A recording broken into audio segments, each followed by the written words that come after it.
Bonjour, bonsoir à toutes et à tous et aux autres et bienvenue dans The Millennials, l'émission dans laquelle nous revenons sur les épisodes de la série The Mandalorian. Je suis Grushkov, votre animateur ce soir, et je serai accompagné bien évidemment de ma superbe équipe. What the fuck? Qu'est-ce qui vient de se passer? Je crois que c'est Maddy qui est passée sous un tunnel.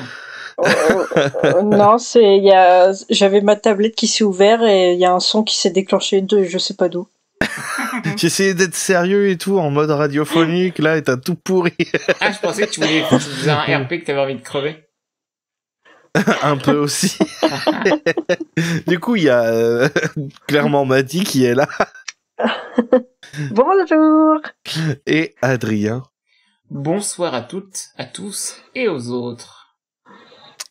Ce soir, nous finissons cette troisième saison parce qu'on revient sur le 8e et dernier épisode de la saison 3, réalisé par Rick Famuyiwa et écrit par Jon Favreau, The Return.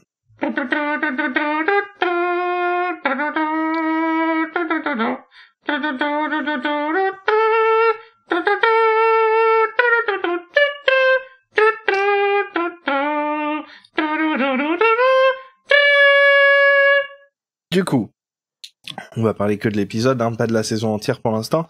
Mais mes petits doudous, qu'est-ce que vous en avez pensé de cet épisode-là, rapidement, sans spoilers? D'ailleurs, je sais même pas pourquoi on fait cette partie-là, on finit toujours par spoiler très vite, mais c'est pas grave. Maddy, qu'est-ce que tu en as pensé, du coup, de cet épisode-là, rapidement, et sans spoilers? Alors, je l'ai beaucoup aimé. Je pense que, comme vous, j'ai été surprise de l'accueil qu'il a reçu. Oui, je pense qu'il conclut très bien cette saison. Bon, pour moi, il était ce qu'il fallait qu'il soit, et voilà. Très bien, d'accord, je croyais que t'avais pas fini. Si. Non, c'est très bien. Et mon cher Adrien, qu'en est-il de toi? Un peu comme Maddy, je trouve que à chaque fois, Rick Famuyiwa, il fait le taf. Et j'ai vraiment beaucoup aimé l'épisode, il s'est passé plein de choses très émouvantes. C'est très con, mais parce que c'est très Star Wars. Et en vrai, j'ai vraiment adoré tout l'épisode. Il y a pas un moment où je trouvais ça un peu nul, même si voilà, c'est pas mon épisode préféré, mais sincèrement, j'ai vraiment beaucoup aimé. When you're boy. Maddy, qu'est-ce que tu fais? Maddy est sur TikTok a priori. Tu dis si on Là, t'emmerde. j'ai ouvert Instagram et non, mais j'ouvre Instagram parce que je vois que j'ai reçu un message. Et il me met sur les reels direct. Ouais. Attends, je balance mon téléphone, voilà. J'aime pas la technologie, c'est vraiment de la merde. Ok. Rendez-moi les bâtons. Très bien. Et bah, du coup, vu que t'as envie de parler, Maddy. Non, Adrien, tu peux nous faire un petit jingle mode spoilers? Attends, t'as pas dit ce que toi t'avais aimé, Grushkov? C'était horrible. Non, je déconne. Moi, j'ai beaucoup aimé. C'était pas le meilleur de la saison, mais c'était quand même solide. Et puis, ça nous a apporté beaucoup de choses qui nous avaient manqué depuis un petit bon moment dans Star Wars. Enfin, justement, Book of Boba Fett était déjà parti dans le bon sens à ce niveau-là. Et puis là, il continue dans ce sens-là. Et du coup, merci Jon Favreau, parce qu'au moins t'es pas un connard cynique comme J.J. Abrams et Chris Terrio. Et du coup, pour moi, c'est largement suffisant. Ouais. Franchement, on n'en demandait pas plus, hein, sincèrement. Ouais. Mais du coup, ton petit jingle. Est-ce que t'as une idée, là? Parce que t'arrêtes pas de demander à en faire un, donc. Zone spoiler. Ok. Bienvenue dans la zone spoiler. Du coup, Maddy, toi qui arrêtes pas d'essayer de parler depuis tout à l'heure, clairement, hein. Tu vas me donner du coup 2 choses que tu as aimées et une que tu as pas aimée dans cet épisode-là. Évidemment, comme d'habitude, dans l'ordre que tu veux. J'ai beaucoup aimé la fin, quand les Mandos se réapproprient Mandalore. Ouais. Et j'ai beaucoup aimé la scène de combat avec Gideon. ou avec le clone de Gideon. Oh no. Et quand Dean, Bo et Grogu sont en petite famille là, c'est moi j'étais Et deux choses que j'ai pas aimées. Non, une seule. Une seule. Oh, bah, le truc des clones, je l'ai vu venir à 4 km, mais ça me fait un peu rire quand même. En fait, je pense que si c'était pas Giancarlo Esposito qui faisait Moff Gideon, je trouverais ça vraiment relou. Genre vraiment de la daube, mais comme c'est lui, je sais pas pourquoi ça me fait rire, donc en vrai ça va. Il est à fond. Tu sais quoi, tu soulèves un truc auquel j'ai pensé, j'ai pas vraiment de catégorie pour ça, du coup je vais en parler maintenant tout de suite là.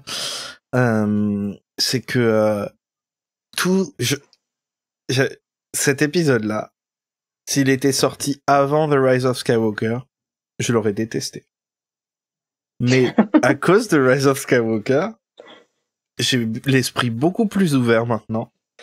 Parce que c'était tellement nul à chier que ça m'a fait prendre du recul sur pas mal de choses. Et ouais, le truc des clones, j'aurais vraiment détesté. Mais là, je me suis dit, ok. J'ai pas aimé, mais let's go with it. C'est pas grave. Au moins, c'était pas raciste ou un truc comme ça, comme l'épisode 9. Franchement. Pouvait l'être, et je pense que à partir de là, moi, c'est bon, ça me va. Ouais, c'est ça. En vrai, c'est con, hein. Mais à partir du moment où il y a vraiment pas de trucs trop problématiques, bah moi ça va, c'est du goût de Star Wars quoi. Ouais, c'est ça, c'est ok, c'est con, et puis ça s'inspire vraiment des trucs de l'époque de Lucas, des trucs qu'il regardait quand il était gamin, qui l'ont inspiré, les Flash Gordon, les trucs comme ça. Ouais, c'est vrai. C'était nul à chier, hein. C'était nul, c'était vraiment pas bien là. Mais pour même le Star coup, Wars, c'est pas bien. Là c'est vachement mieux, et Star Wars c'était pareil. Mais oui, c'est un coup de bol, mais tout le monde prend Star Wars beaucoup trop au sérieux, évidemment, et même nous, hein. Ouais. Des fois. Mais grâce à Rise of Skywalker, ouais, c'est ça. et j'accepte beaucoup plus cet aspect-là de Star Wars, où le but c'est pas que ce soit mauvais et que ce soit bien, pardon. C'est que ce soit pas que les messages soient pas mauvais. Ouais.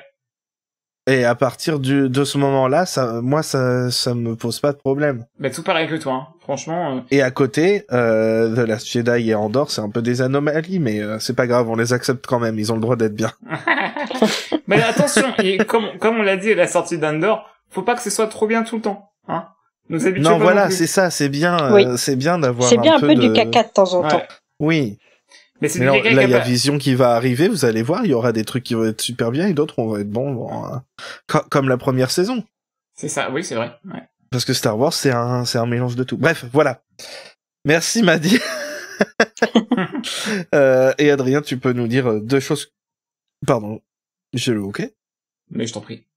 Tu peux me dire deux choses que tu as aimées et une que tu n'as pas aimée. Alors, une chose que je sais que t'as détesté Grogu déjà. Déjà, voilà. Non, une chose que j'ai aimé, la toute fin. Je trouve que le plan final, il est somptueux, il est très con, il n'y a pas de problème, c'est très très caricatural. Mais moi, ça me va, c'est tout doux, c'est mignon. Et franchement, rien que pour ce plan, c'est cool. Et un autre truc que j'ai aimé, c'était que Grogu, il a pris part au combat avec son papa et sa tata. Et je trouve ça vraiment trop bien parce que vraiment, en fait, ça montre qu'encore une fois, hein, quand les gens disent ouais Grogu c'est qu'une peluche verte toute conne, non c'est vraiment faux. Et dans cette saison on a eu, je pense qu'on sera peut-être amené à faire un épisode sur la saison en entier, mais on a eu vraiment de la part de Grogu une évolution, là où dans les précédentes saisons c'était plus Din, là on est plus sur forcément Bo-Katan, mais aussi Grogu qui a quand même des fulgurances assez cool. Et donc voilà, ce sont les deux choses que j'ai bien aimé de l'épisode. Un truc que j'ai pas trop aimé, je sais pas si ouais, c'est un peu dommage qu'on n'ait pas profité de cet épisode pour voilà, c'est un truc qu'on espérait un peu tous, mais qu'il se passe quelque chose entre Bo-Katan et The Armorer, mais bon elles ont tout le temps maintenant. Elles allument leur flamme ensemble à la fin, oui, non, bien sûr, mais quelque chose d'un peu plus explicite si tu vois ce que je veux dire. Mais voilà, sinon l'épisode Il est très cool. Et toi, Grushkov? J'ai pas eu le temps de noter tout ce que je voulais, mais déjà un truc qui m'a surpris, mais j'étais content, c'est qu'il n'y a pas eu de trahison sur les derniers épisodes, alors qu'on l'attendait tous. Et au final, pas du tout. Et écoute, tant mieux, et je suis content. The Armorer n'est pas quelqu'un de mauvais, et puis tant mieux. Tuki avait raison, voilà. Mais Blue Lives Matter non plus, il a rien fait. Ah tiens, bah je peux mettre lui franchement parce que il mérite un petit shout-out. Lui aussi, on l'a maltraité un peu, mais bravo Axe Wolves, tu as eu une très bonne idée en crachant le truc. Ça c'est très Star Wars aussi. Je trouve, je sais pas pourquoi je trouve, mais bravo d'avoir détruit la base en crachant un croiseur dessus. Mine de rien, c'est un peu l'épisode. Je trouve que cet épisode c'est un peu le TLG du pauvre. Il y a plein de trucs qui se passent pareil que dans TLG, mais c'est moins bien et moins symbolique, mais ça reste cool quand même. Mais c'est quand même, ils se font détruire leur base par leur propre truc qui a été volé par les Mandaloriens. Oui, c'est vrai. Oui, oui c'est vrai. T'as raison. Ouais. Ah si, j'ai une question. Vous regardez en quelle langue? En anglais. Ouais, pareil. En anglais. Alors moi, je la regarde en VF. Et je regarde quand je regarde l'épisode une deuxième fois, je le regarde en VO. Et il y a un truc aussi en VF qui est un peu étrange. Donc je suppose qu'en VF, déjà en VO, vous aussi, vous trouvez que The Armorer, elle a un ton et une manière de parler qui fait un peu...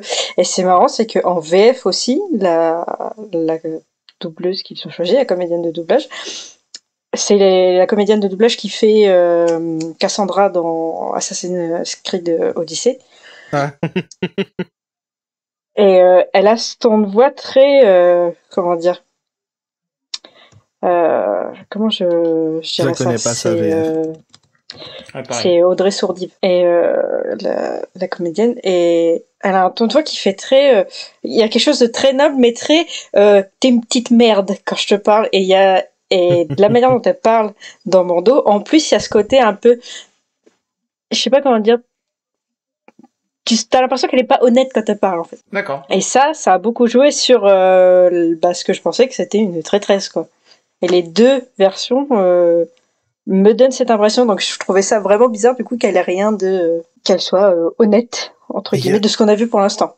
Et du coup j'ai dit un truc que j'ai pas aimé, c'était les clones. C'était pas. Ensuite, Adrien, tu voulais parler de la bagarre et la famille, mais t'en as déjà parlé. Ouais, finalement on a déjà un peu évoqué ça, mais je trouvais ça cool que la bagarre c'était vraiment genre autant Dean Grogu pardon, Djarin Grogu que Dean et ouais, c'est ça, la famille Dean et en même temps Bo-Katan qui était avec eux, et je trouvais ça cool parce que la chorégraphie était vachement sympa et tout, et ça bouge bien et tout, et même Grogu il est pas inactif, mais ça effectivement j'en ai déjà parlé et je trouvais ça bien que les trois se battent. J'ai beaucoup aimé, et ça j'en ai parlé lors du visionnage de l'épisode sur le serveur Discord qu'on a fait le mercredi soir. On a parlé un peu j'avais évoqué l'idée que en fait Dean il était dans un roguelite au début quand il traverse le couloir où les lasers se ferment et s'ouvrent, parce qu'en fait vraiment il part avec rien, au fur et à mesure de son aventure il prend un couteau, un bouclier, un blaster, 2 blasters. C'est vraiment, il upgrade à chaque nouvelle salle, et je veux un roguelite sur Dean, voilà. Oui, d'ailleurs, un autre point positif, c'est le traitement de R5, hein, et vous vous souvenez, si vous écoutez régulièrement, que j'étais pas du tout chaud pour R5, et puis regardez, how the tables turn. Ouais, non, il est non génial. seulement moi je l'ai accepté, mais en plus ce qui est bien, c'est que ils en ont pas fait un R2 bis ou un truc comme ça. Il a vraiment sa propre personnalité déjà en très très peu de scènes, ce qui est bien. Mais c'est le peureux, mais peureux mais courageux. Mais ça, ils y arrivent tout le temps, c'est fou. Excuse-moi, je te laisse finir. Ouais. Je te laisse finir, excuse-moi. Non, oui, non, c'est vrai. Et surtout, Dean l'appelle Buddy plusieurs fois. Oui, c'est il trop est très sympa, très encourageant avec lui. Et ouais, comme j'avais dit, la dernière fois, il était juste trigger par les droïdes de combat, en fait. ce qui est, bon, c'est un peu eux qui ont buté ses parents, donc au bout d'un moment, je peux peut-être Oui, c'est pour ça qu'il a réagi mal. Mais il a fait des efforts. Déjà, au début de la saison, on voyait qu'il faisait un peu des efforts, alors qu'il était saoulé par R5. Mais là, il était vraiment sympa avec lui. Est-ce qu'il était plus sympa avec lui parce qu'il savait que il appartenait à Carson Teva à la base et du coup, comme il l'aime bien, tu sais, les amis de mes amis sont encore plus mes amis. Non, mais il a compris que c'était un robot Antifa qui était sympa et qui, surtout, il l'a aidé quand même, hein, mine de rien. C'est grâce un peu à R5 qu'il a pu survivre, hein, dans l'épisode sur Mandalore.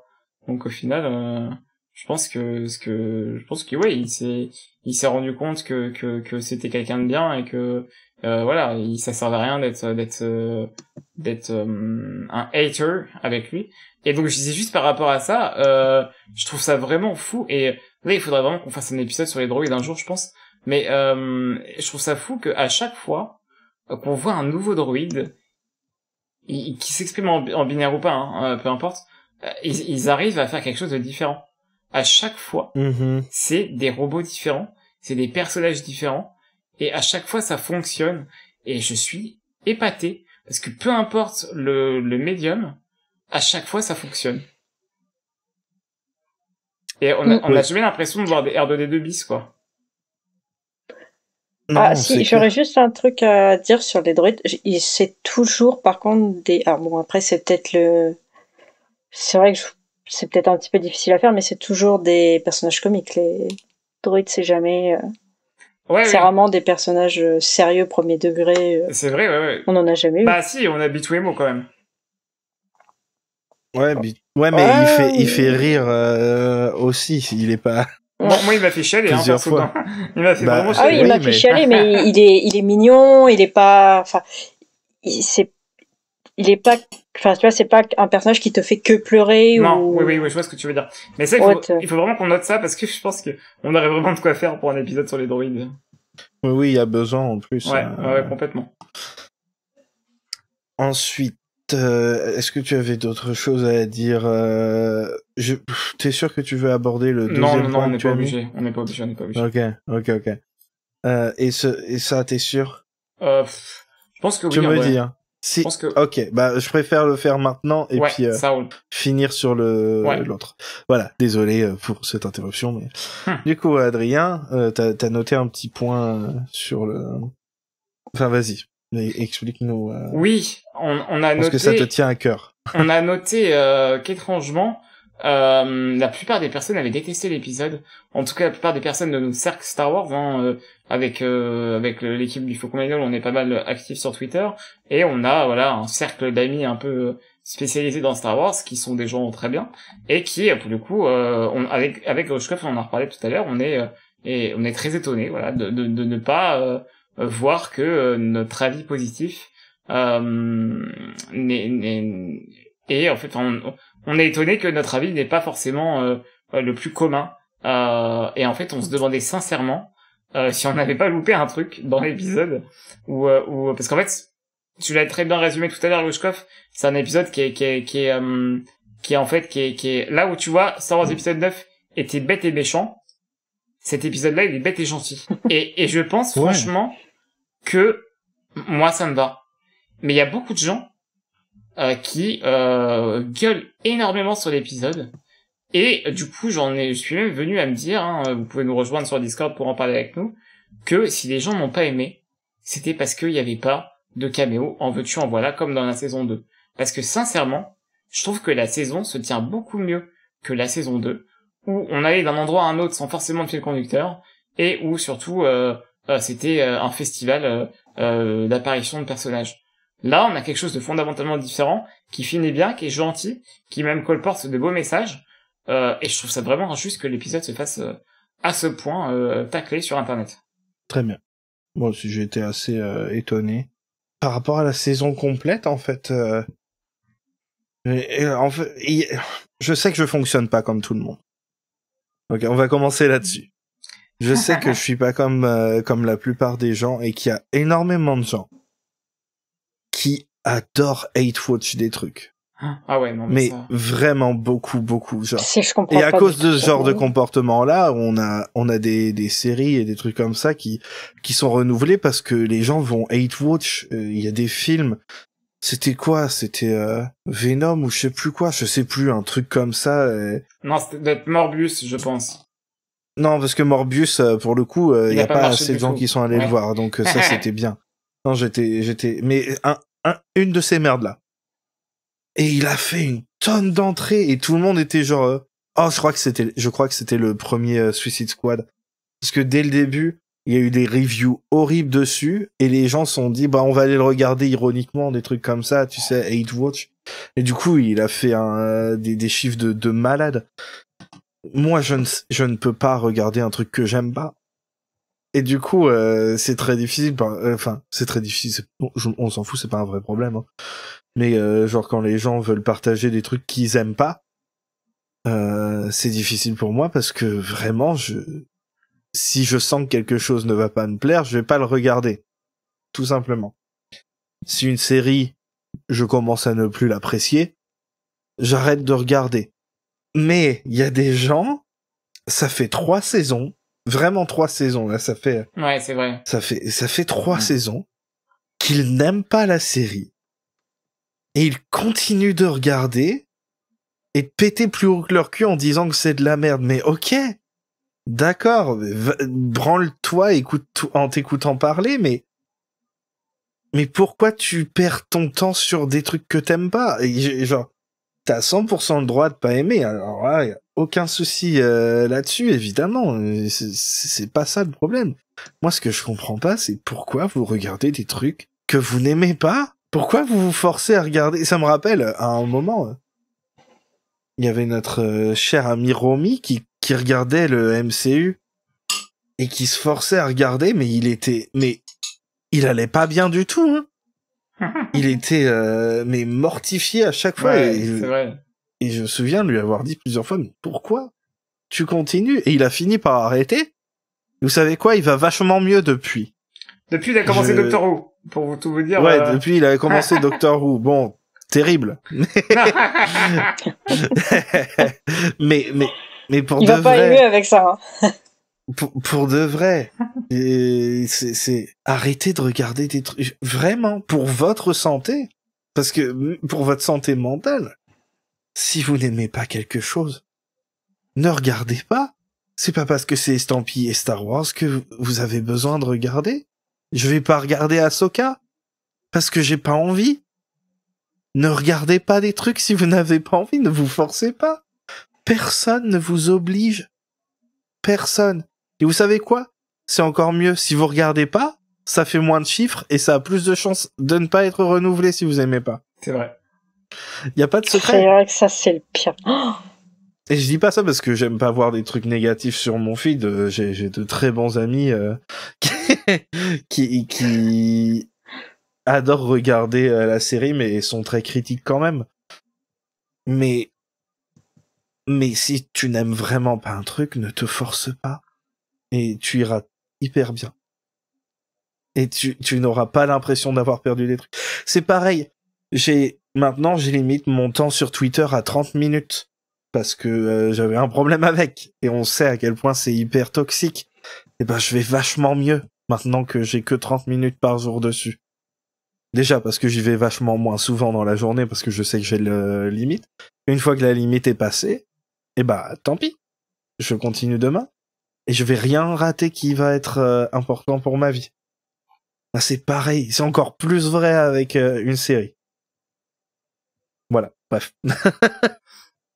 Non mais surtout, en plus de ça, tu l'as dit, hein, les réactions sur les réseaux sociaux sont d'une violence parfois. On a quand même vu des gens qui disaient que ça aurait été bien que Grogu il meure, quoi. Bon, après, c'est pas une vraie personne, mais... Non, d'accord, mais même... Ça, c'était la même chose à l'époque sur... Rose ou Finn, ils auraient dû crever, des trucs comme ça. C'est toujours. Non mais oui, non mais c'est quel niveau de cynisme en fait, tu vois? Ouais, ah bah oui, ça c'est pas, ça c'est pas Star Wars pour le coup. Bah ouais, vraiment, tu vois. Le cynisme et tout, mais même Andorre, et ça c'est un truc que j'avais dit. Ouais. Andorre, c'est pas bien parce que c'est trop dark. Andorre, c'est hyper pas cynique. Justement, c'est une ode à l'espoir et à la révolte et au communisme. C'est vrai. Mais c'est pas cynique. Non. À aucun moment ça tombe dans le cynisme, au contraire. Et il y a plein de gens qui confondent seriousness et cynisme. Et c'est pas ça Star Wars. Star Wars 9, c'est cynique. C'est fait de manière cynique et son message l'est aussi. C'est pas... Bref. si vous avez d'autres trucs à dire, vous pouvez. Là-dessus, moi, non. Si, je rebondirais peut-être un peu sur ce que tu dis, c'est que sur le Hate Watch, je pense qu'il y a des gens qui sont tellement habitués à regarder une franchise en particulier que même quand ça se détériore ou que c'est plus à leur convenance, ils vont continuer de regarder par habitude. Et c'est super toxique, je suis d'accord avec toi, hein, c'est super toxique hein, comme relation à un médium et à quelque chose qui est censé être du divertissement, donc te faire plaisir. Pour moi, c'est comme les gens qui jouent à des jeux qui vont forcément les frustrer dans le mauvais sens du terme. Ça va juste les énerver, ça va rien leur apporter d'autre, mais ils ont l'impression qu'ils se doivent de le faire parce que je sais pas, c'est par habitude ou parce que c'est socialement accepté. C'est comme les gens qui jouent par exemple, je joue pas à ce genre de jeu parce que justement ça me frustre dans le mauvais sens du terme, les Souls-like, et je connais des gens qui jouent à ça et qui prennent aucun plaisir, vraiment, ils les font parce que les autres les font, c'est tout. C'est un peu triste, hein, parce que c'est des très bons jeux. Moi, j'y joue et encore une fois, je comprends que les gens n'y jouent pas et il faut pas s'infliger parce que ça doit vraiment être un pur bonheur. Oui, des fois c'est frustrant, mais ça c'est un super exemple. C'est de la frustration qui est quand même à terme très satisfaisante. Mais si la satisfaction ne vient jamais, faut arrêter, ça sert à rien. Il y en a plein d'autres des bons jeux. Moi, j'ai un de mes meilleurs amis, il les adore, c'est ses jeux préférés. Ouais. Et ben, je suis très content pour lui. Et lui, il adore. Lui, il prend beaucoup de plaisir à y jouer. Pas moi. Et du coup, vous savez ce que je fais? Bah, j'y joue pas. C'est incroyable, hein. Et sur une note plus positive, peut-être, moi, j'aimerais bien qu'on discute de maintenant que c'est fini. Et que la fin, c'était un peu comme la fin d'un arc. Clairement. C'est la fin de la première trilogie. Où est-ce que vous pensez que la série va aller? Parce que maintenant, bon, vous allez voir tout le truc de Ahsoka et tout, avec Filoni. Et à la fin, le film. Mais, le Mandalorian, on sait déjà qu'il y aura une saison 4.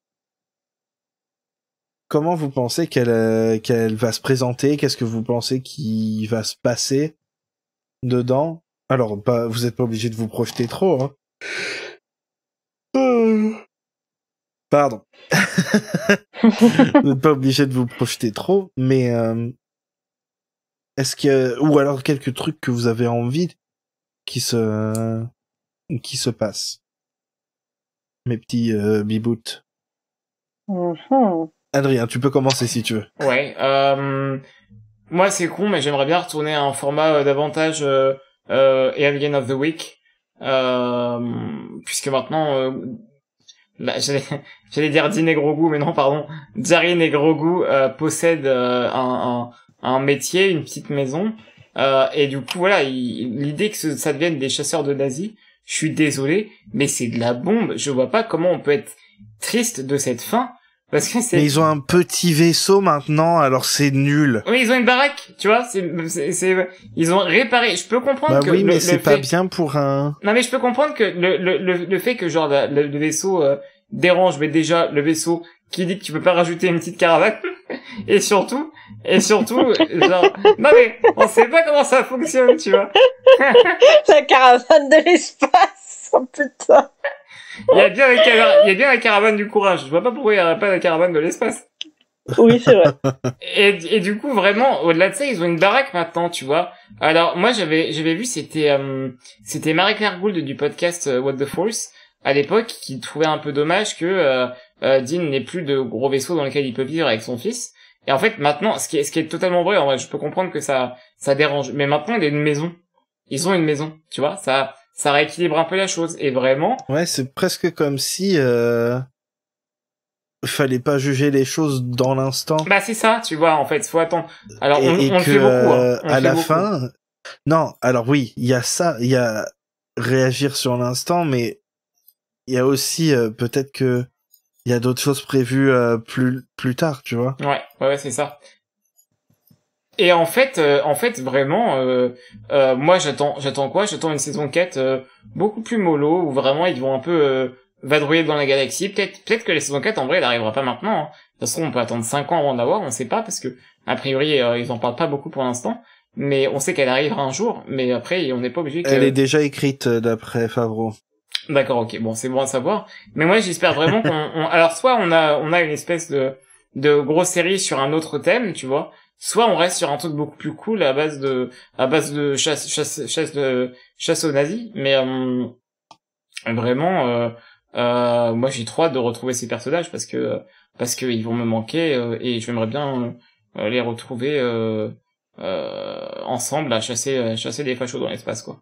C'est la dynamique, elle fonctionne trop bien. Ne serait-ce que la fin, quand ils retournent sur la planète où il y a les Rangers et où Dean Grogu monte sur la table. Et elle était bien cette scène. Elle était géniale cette scène. Elle était tu super. sais quoi, elle était bien écrite en plus. Ouais, mais ouais, vraiment. Il y avait vraiment. pas mal de, enfin, pour le coup, je suis d'accord, globalement d'accord avec les gens qui disent que bon, les dialogues c'est pas terrible, mais dans cette scène-là, elle était bien. Enfin, je sais pas. Moi, j'ai trouvé ça sympa. C'était marrant, c'était rigolo. Dean, il avait pas mal de personnalité, il était beaucoup plus, depuis la saison 2, il était beaucoup plus en retrait, en fait, par rapport au début de la saison 1, où il était souvent, plus expressif et tout. Mais, bah là, j'avais l'impression que justement, il avait tout le poids hors de ses épaules. Ouais. Toute la pression, et que là, il était, plus, dans son élément, et du coup, ça se passait vachement mieux. Enfin, bref. Voilà, elle était bien cette scène. Et donc tu peux continuer. Non, en vrai, j'ai terminé, hein. Vraiment, j'ai très hâte de retrouver ces personnages. Si possible, pas forcément dans des spin-offs, et encore moins dans Ahsoka, s'il vous plaît. Mais ouais, j'ai hâte de la suite. J'ai vraiment trop envie de les revoir, de voir leur maison, parce qu'on n'a pas vu l'intérieur de leur maison, tu vois. J'ai envie de voir les posters que va accrocher Dean Grogu au mur. J'ai envie de voir, enfin, tu vois, c'est vraiment, je suis grave saucé, tu vois. J'ai envie de voir comment ils évoluent dans la galaxie, comment Grogu grandit, tu vois. Ouais, est-ce qu'il aura bien évolué ou pas, combien de temps après ça se passera?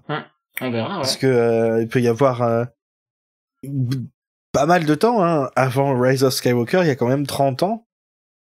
Ouais. C'est fou de se dire que, quand il y a Rise of Skywalker, Bo-Katan et Dean sont sûrement morts. Non, mais non. Alors Bo-Katan peut-être, mais Dean il est plus jeune quand même. Hein. Et toi, Maddy, est-ce qu'il y a des choses que tu aimerais voir ou que tu penses qu'il y aura? Ah bah vraiment du démontage de nazis, moi je suis à fond dedans. Et j'espère qu'ils vont vraiment le faire. Et pas qu'ils vont essayer de faire un truc à 2 balles en mode non, faut pas trop taper les nazis.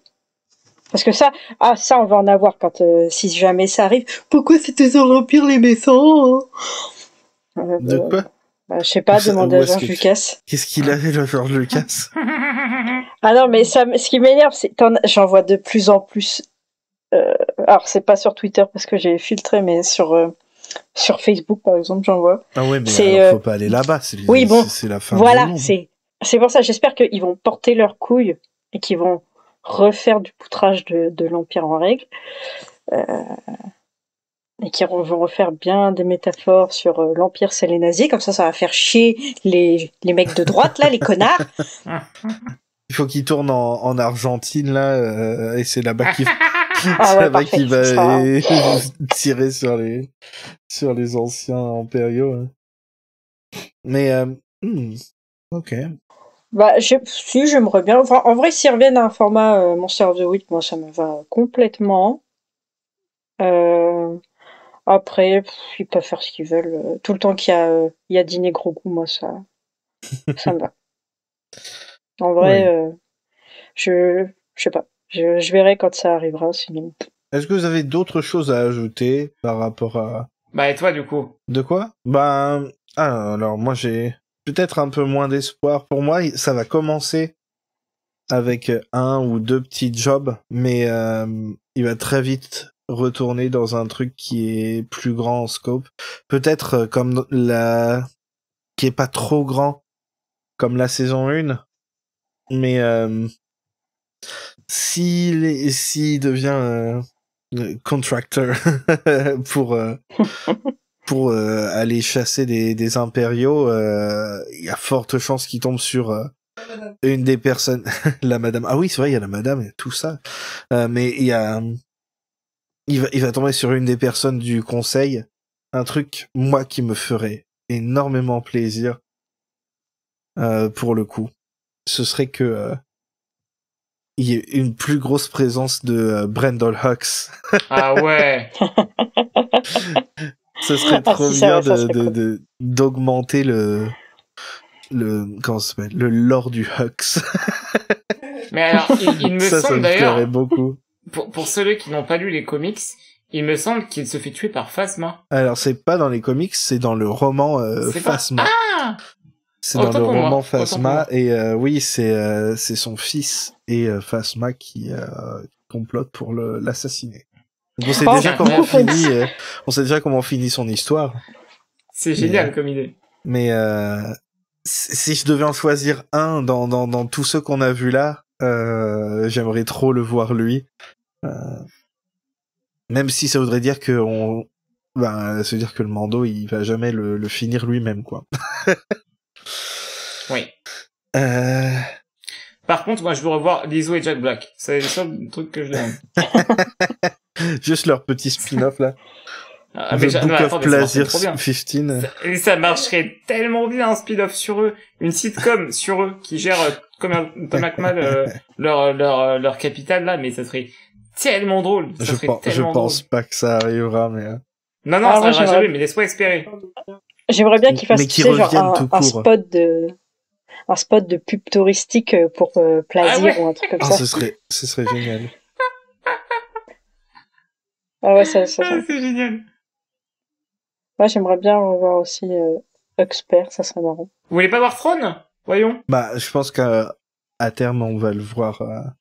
Peut-être pas dans la série, mais au moins dans le film de fin, là. Ça, Ouais. c'est sûr.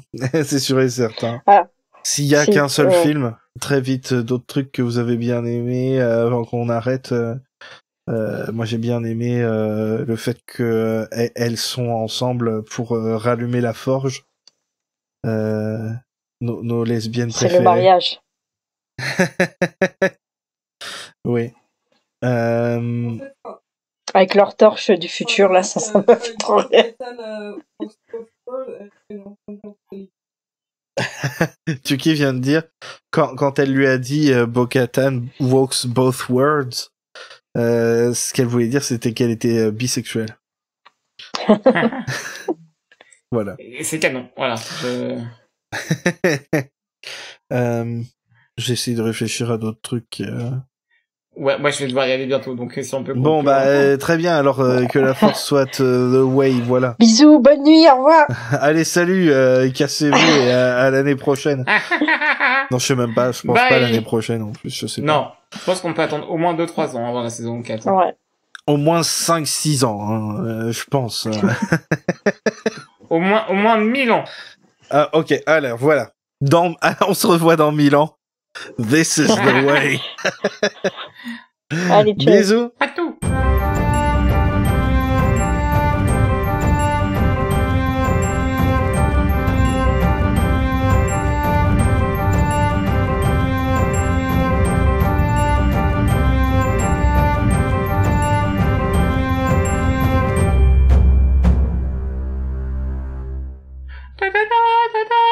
Non, c'est bon, tu peux t'arrêter là. Bon. Ah, c'est parfait.